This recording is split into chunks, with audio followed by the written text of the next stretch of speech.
basically I consider myself a hydrologist. We've been talking a lot about water and water issues, and so this talk is a lot of going to focus on water and how that the availability of it might change in the future. And we're talking here about increased overwinter precipitation, something you may not talk about so much in climate change. And this is some work that we had an REU student through a REACCH REU student that came and worked on this project, and we've kind of extended this a little bit more, and Ryan Boylan, a grad student here, is helping out with this as well. Just to give you an idea of where we are in terms of, I'm part of the Objective 2 team, and this kind of is focused on some of the monitoring that's gone on. We've taken some of the climate data to try to look at kind of the impacts, long-term impacts on water budgets and looking at water use efficiencies in the future and how it might change cropping systems. So this was the main thing is we saw AEZs at the time, so AECs. Discover how AECs may shift as the 21st century progresses. And Dave Huggins was talking about all the different factors that go into this. And so we're talking mainly about just the water. What's the driving factor, how the water changes this. And so part of the project, we did 2 climate scenarios, 6 different locations, 3 cropping systems. And what are the implications of these changes into the future? So I'm just going to show 3 locations that we actually focused on. Prosser in the irrigated region just up the road from here. La Crosse in this annual crop fallow transition zone. And Pullman in the annual crop region. So we're going to look at those 3 and how the future climates may affect those areas. For water, we do a simple water balance. And you can think of this as a bucket model more than anything, where you have precip going in, evapotranspiration going out. The bucket fills up and you have losses coming out the bottom or runoff. And so the main thing that drives this is you have a soil available water holding capacity. And so each soil will have a maximum available water content, and we'll just track the water storage with time, and it's a daily model, and we'll just predict where the water's going in the future. First thing we want to do is just make sure the simple models kind of replicates reality to some extent.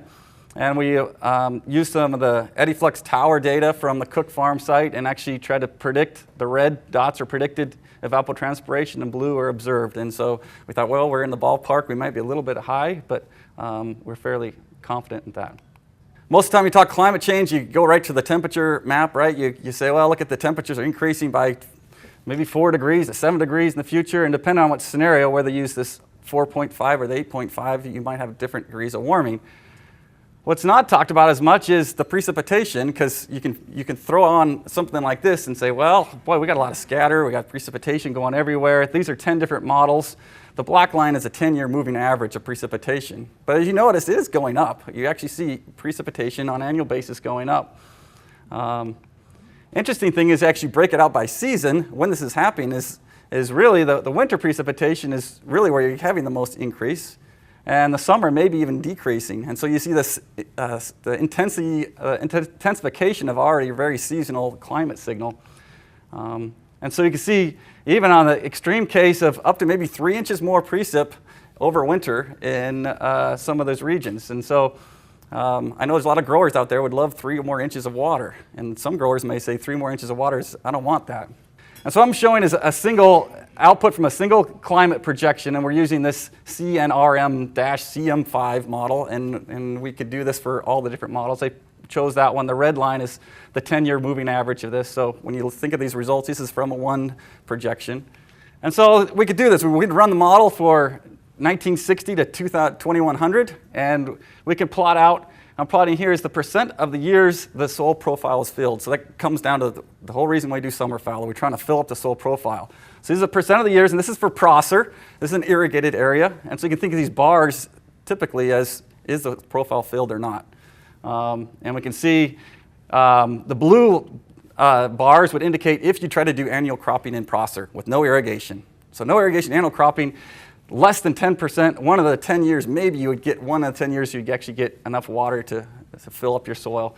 If you do 1 out of 3 years, so you get 2 years of crop, 1 year of fallow, that's the red line, red bar. And you can see, well, maybe in the end we can get 2 out of 10 years to actually fill up with water.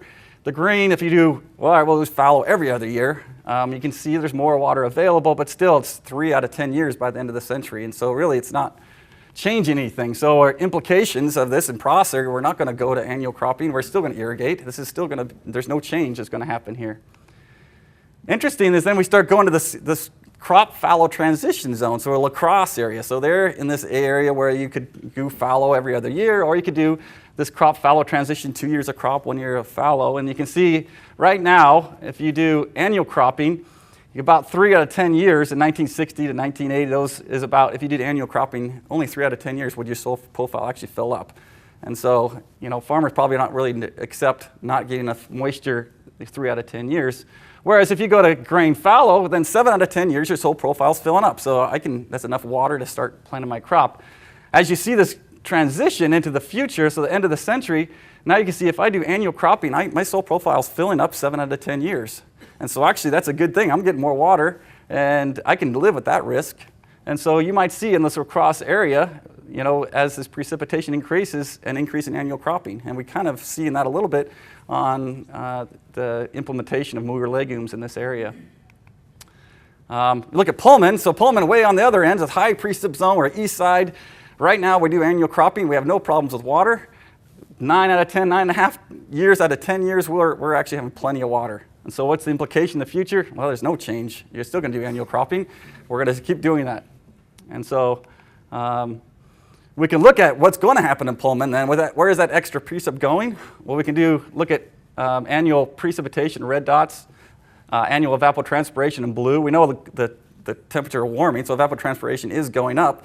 But it's not, since the precipitation is coming in the winter when evapotranspiration is low, a lot of that just drains out. And so you can see this green line is indicating runoff and leaching losses. So in the wet zone, you may see increase in nitrate leaching, you might see more erosion, you have excess water. You're dealing with excess water, and they're used to that, I guess, now, and maybe seeing that in the future.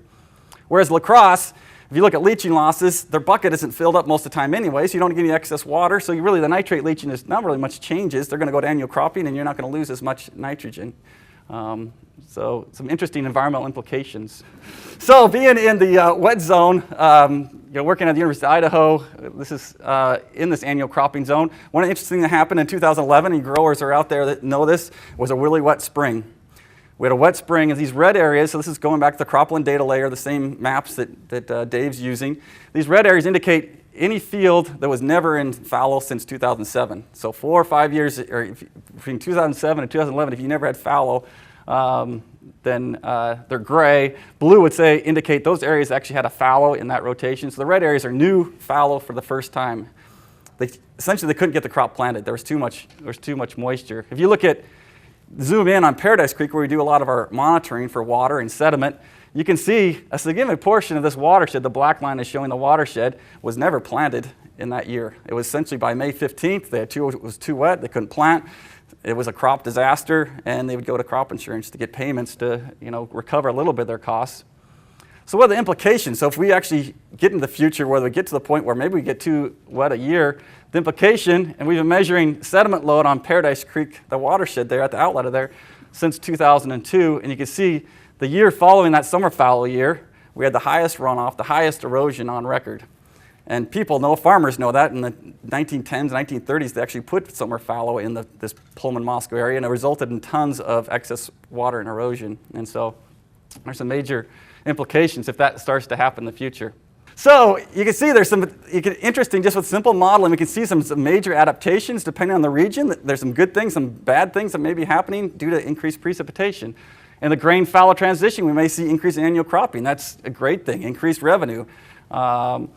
In the annual cropping region, where we have too much water anyway, we might see increased runoff, nitrate losses, erosion. We might see people even going to fall-seeded crops because they can't seed their crops in the spring.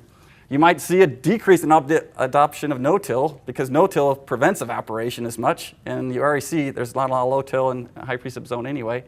You might see a delay in a plant date, and there's other implications that could come from this in each one of these regions.